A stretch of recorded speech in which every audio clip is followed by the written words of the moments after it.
اتكلمنا قبل كده عن سكرات الموت، وقلنا ان الميت على فراش الموت يرى اشياء كثيرة جدا. فهل هناك بشارات مثلا؟ يعني ممكن الواحد يشوف حاجات تبين ليه ان هو اذا كان من اصحاب الجنة او من اصحاب النار وهو في سكرات الموت لسه؟ هل هناك علامات تظهر له تبين له اذا كان من اهل الجنة او من اهل النار؟ حبيبي في الله، خليك معايا هتعرف ايه هي الاشياء التي يراها الميت وهو على فراش الموت. فابقوا معنا وجزاكم الله خيرا. هيا بنا. الحمد لله والصلاة والسلام على رسول الله، وبعد. فلا بد من التفريق في الحكم والحال بين المؤمنين أتباع الرسل وبين الكافرين الفاجرين.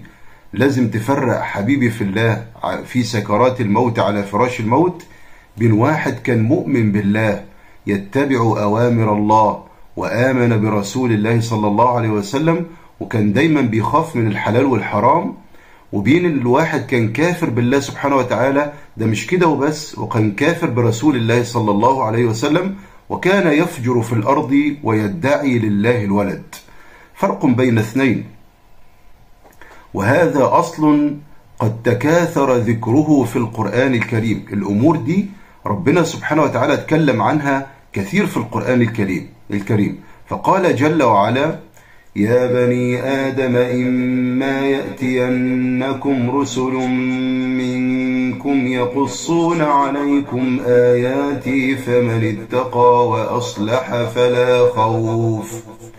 فلا خوف عليهم ولا هم يحزنون. والذين كذبوا بآياتنا واستكبروا عنها أولئك أصحاب النار هم فيها خالدون. هذا دليل أيضا أن الفريقين عمرهم ما يستووا مع بعض. والله تعالى يقول: وما نرسل المرسلين إلا مبشرين ومنذرين فمن آمن وأصلح فلا خوف عليهم ولا هم يحزنون. والذين كفروا بآياتنا يمسهم العذاب بما كانوا يفسقون. وقال عز وجل: ويوم القيامة ترى الذين كذبوا على الله وجوههم مسودة أليس في جهنم مثوى للمتكبرين. وينجي الله الذين اتقوا بمفازتهم لا يمسهم السوء ولا هم يحزنون. فالحاصل أخي الحبيب أن تجتهد لتكون من هؤلاء الذين رزقهم الله الاستقامة في الدنيا. سبحان الله العظيم، الله تعالى يقول: إن الذين قالوا ربنا الله ثم استقاموا تتنزل عليهم الملائكة ألا تخافوا ولا تحزنوا وأبشروا بالجنة التي كنتم توعدون. نحن أولياؤكم في الحياة الدنيا وفي الآخرة ولكم فيها ما تشتهي أنفسكم ولكم فيها ما تدعون. وقوله تعالى: ألا إن أولياء الله لا خوف عليهم ولا هم يحزنون الذين آمنوا وكانوا يتقون لهم البشرى في الحياة الدنيا وفي الآخرة لا تبديل لكلمات الله ذلك هو الفوز العظيم. ونحو ذلك من الآيات، فتستعصم بهذه الآيات فإنه لا يخرج عنها حال المؤمن في قبره ولا في بعثه. يا إما أن هو يكون من دول، يا إما يكون من دول في قبره وفي بعثه يوم القيامة. فنحن نوقن، عندنا يقين راسخ أن المؤمن يفسح له في قبره. ربنا سبحانه وتعالى يوسع القبر الضيق ده جدا. يقين عندنا أن ربنا سبحانه وتعالى يوسع له قبره وينور له فيه. مش كده وبس، مش ان هو يكون واسع بس، ده بيكون نور في القبر. نسأل الله أن ينير قبورنا وأن يثبتنا وإياكم على القول الثابت في الحياة الدنيا. ده مش كده وبس، ده بتفتح له طاقة إلى الجنة. شوف ربنا بيطمنك في قبرك إزاي. ربنا بيطمنك ويبعث الطمأنينة في قلبك في هذا الموقف الرهيب في القبر والظلمة الشديدة، ولا أنيس ولا جليس في القبر معك، لكن ربنا يفسح لك في قبرك وينور لك القبر حتى يتسع مد البصر. مش كده وبس، تفتح لك طاقة إلى الجنة، ترى النعيم المقيم في الجنة، حينها لا تحتاج أنيسا ولا جليسا، فتقول يا رب أقم الساعة من جمال ما رأيت من المناظر التي تنتظرك في الجنة. سبحان الله العظيم. فيأتيك من روحها وطيبها إلى غير ذلك من أنواع النعيم المقيم في القبر. وكذلك الحشر إنما يكون حال الإنسان فيه بحسب عمله.